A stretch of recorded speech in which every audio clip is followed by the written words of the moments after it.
Garden path sentences provide one example of a kind of ambiguous source of linguistic communication, but we also have other sources of ambiguity.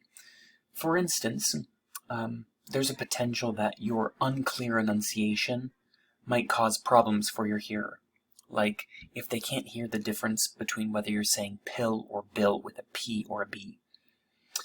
You might use uncertain pronouns, like to refer back to somebody in a story that you're telling.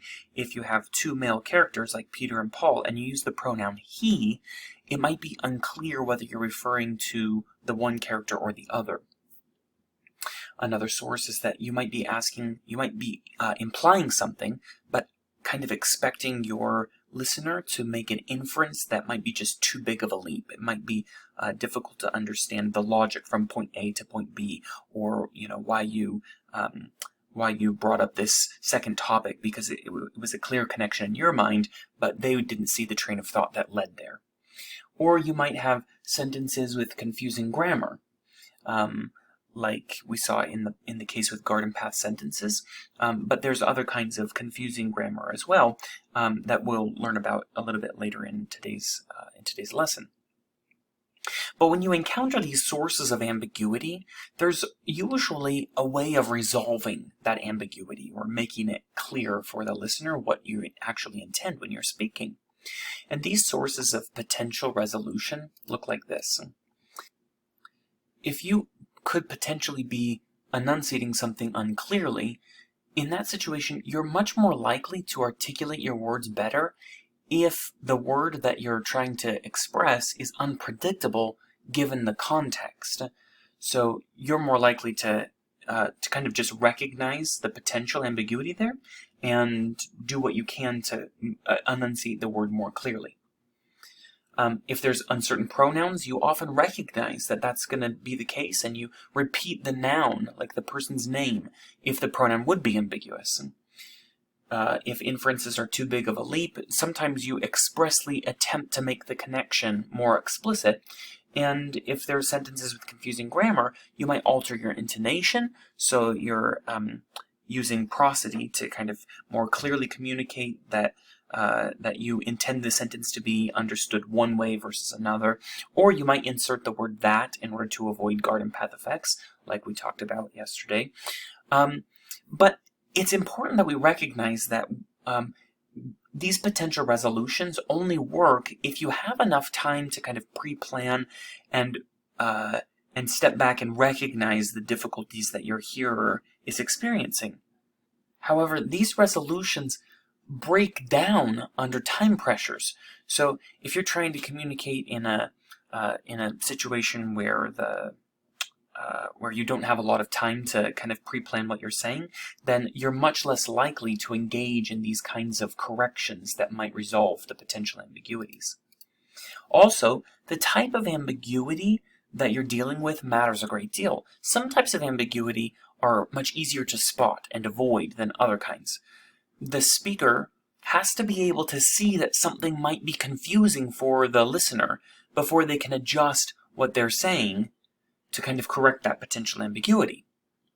So you recall from a couple days ago that we looked at a study where participants were told to click on the horse and move it to under the windmill. But if they noticed that there were two horses, or if they noticed that there were two fish tanks or something like that, then they would correct what they were about to say with a modifier, like the small horse or the small fish tank.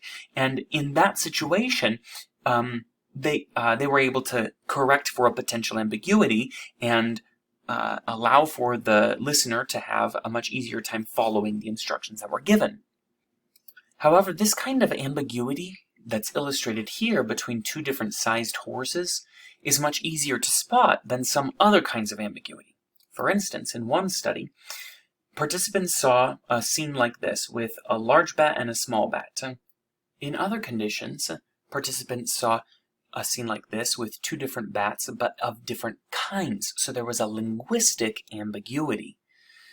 There was a baseball bat and a flying bat, and if you added that kind of modifier there, then the the hearer in the experiment was able to clearly understand what was being discussed.